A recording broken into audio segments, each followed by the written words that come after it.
دے کر مسلمانوں کا ہندوستان سے نام و نشان مٹا دیں گے، ایسا قیامت تک نہیں ہو سکتا۔ ہندوستان کے اندر مسلمان تو جہاں بھی ہوتا ہے وہ مضبوط ہے، لیکن ہندوستان کے اندر مسلمان سب سے زیادہ مضبوط ہے، اور ہندوستان کی جڑوں میں مسلمان کی جڑیں موجود ہیں۔ ہندوستان کے مسلمانوں کو آپ کسی مظلوم ملک کے مسلمانوں پر قیاس نہ کریں۔ ہندوستان کا مسلمان انشاءاللہ حوصلے میں، مضبوطی میں، ملک کے ساتھ وفاداری میں اور ملک کے ساتھ قربانیوں میں آپ سے پیچھے نہیں، بچت آگے ہے۔ اللہ الحمدللہ وکفا والسلام علی عبادہ الذین اصطفیٰ، اما بعد۔ جبل الماہین کی تجاویز عام طور سے دو حصوں میں ہوتی ہیں، یا یہ کہہ لیں کہ ان کا مضمون دو چیزوں پر مشتمل ہوتا ہے عام طور سے۔ ایک تو ملک سے، ملک کی حکومت سے کچھ باتیں کی جاتی ہیں، اور ایک اپنی ملت سے عام طور پر۔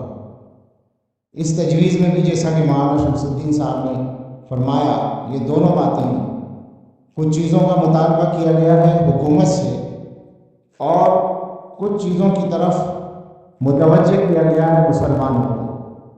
لمبی بات تو نہیں کرنی ہے، لیکن مناسب لگتا ہے، تائید تو ہے تجویز کی، لیکن اس کے سلسلے میں دو باتیں، یا یوں کہہ لیں کہ دو قسم کی غلط فہمیاں دور کرنا میں مناسب سمجھتا ہوں۔ اللہ کرے میری زبان سے صحیح بات نکلے اور نافع ہو۔ اس تجویز میں حکومت سے جو مطالبے ہیں وہ ظاہر ہے کہ قانون کے دائرے میں ہیں۔ کسی بھی مہذب معاشرے کے لیے یہ بات خطرے کی گھنٹی کی حیثیت رکھتی ہے کہ اس میں کوئی طبقہ وہاں رہنے والے کسی طبقے کو یا اس کے مذہب کو مہم کے طور پر نشانہ بنائے، اور اس کے لیے وہ محنت کرے اور پروپیگنڈے اور جھوٹ کا سہارا لے۔ یہ بات جس کو نشانہ بنایا جا رہا ہے اس سے کہیں زیادہ اور اس سے پہلے نشانہ بنانے والوں کے لیے خراب ہوتی ہے، اور ان کے لیے نقصان کا باعث ہوتی ہے۔ تو اس لیے یہ جو مطالبات ہیں ہماری حکومت کو اور میڈیا کو اور معاشرے کے تمام طبقات کو ان پر توجہ دینی چاہیے۔ اس میں جو میں کہہ رہا تھا غلط فہمی دور کرنے کی بات، تو ایک تو یہ جو آخر میں مسلمانوں سے اپیل کی گئی ہے کہ جذباتیت کا شکار نہ ہو، اور جو نام نہاد تنظیم جہاد کا نام لے کر جذباتی اقدامات پر آمادہ کرنے کی کوشش کرتی ہیں، ان کی بات میں نہ آئیں۔ اس سلسلے میں ذرا سی وضاحت یہ مناسب سمجھ میں آتی ہے کہ ایسی باتوں سے بعض لوگ جمعیت علماء ہند کے خلاف ایک خاص ذہن بنانے کی کوشش کرتے ہیں۔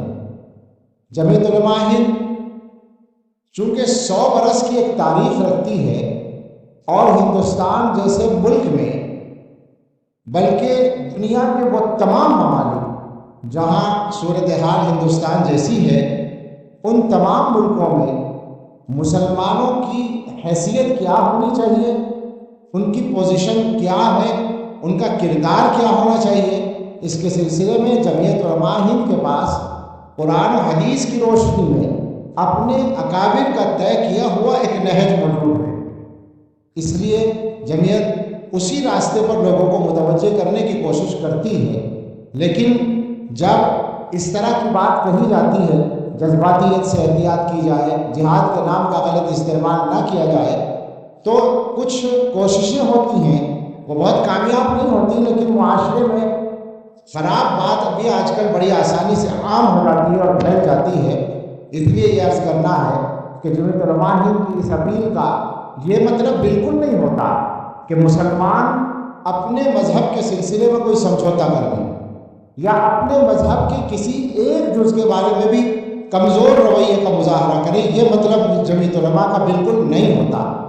جمعیت علماء ہند تو صحیح بات یہ ہے کہ ہندوستان کی تنظیموں میں سب سے زیادہ طاقت کے ساتھ مسلمانوں کو مذہب اسلام پر عمل کرنے کی دعوت دیتی ہے، جمعیت کا اس سلسلے میں جو پیغام ہے وہ بالکل صاف ہے کہ ہندوستان ہو یا دنیا کا کوئی علاقہ ہو، ہم جہاں رہیں گے مسلمان بن کر رہیں گے، ہم جہاں رہیں گے اپنے کلمے کی بلندی کے ساتھ رہیں گے، ہم جہاں رہیں گے اپنی نمازوں کے ساتھ رہیں گے، اپنے روزوں کے ساتھ رہیں گے، اپنی داڑھی ٹوپی اور کرتے پاجامے کے ساتھ رہیں گے، ہم جہاں رہیں گے اپنے دین کے تمام شعائر کے ساتھ رہیں گے، ہم اپنی تہذیب و ثقافت کے ساتھ رہیں گے۔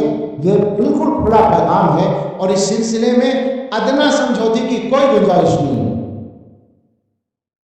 لیکن اسی کے ساتھ ساتھ ہم یہ پورا اطمینان رکھتے ہیں کہ جب کوئی مسلمان اپنے مذہب کا پورا پابند ہوتا ہے تو وہ جذباتیت کا شکار نہیں ہوتا اور وہ غلط اقدامات نہیں کرتا۔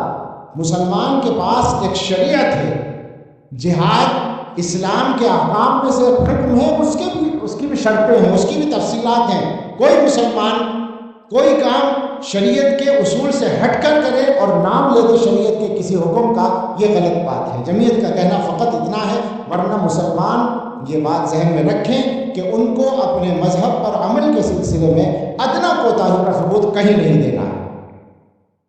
ایک دوسری بات جو میں نے کہا تھا، غلط فہمی اور ہے، وہ بہت نرمی سے میں کہنا چاہوں گا اپنی حکومت سے بھی اور اس کی ترجمانی کرنے والے میڈیا سے بھی اور اس ذہن سے بھی جو اس وقت حکومت کر رہا ہے، اور ہندوستان کے تمام طبقات سے بہت عاجزی کے ساتھ ایک معمولی سا یہ گناہگار بندہ یہ کہنا چاہے گا کہ آپ جو کچھ کر رہے ہیں، نفرت پھیلانے کے لیے کھلا جو اقدامات آپ کر رہے ہیں، تو آپ شاید غلط فہمی کا شکار ہیں۔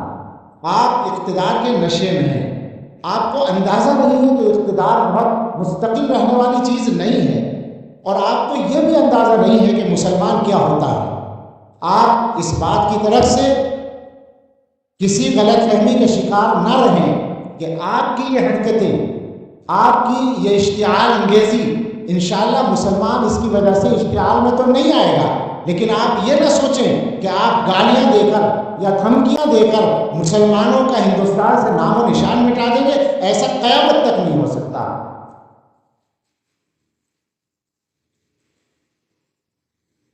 ہندوستان کے اندر مسلمان تو جہاں بھی ہوتا ہے وہ مضبوط ہے، لیکن ہندوستان کے اندر مسلمان سب سے زیادہ مضبوط ہے، اور ہندوستان کی جڑوں میں مسلمان کی جڑیں موجود ہیں۔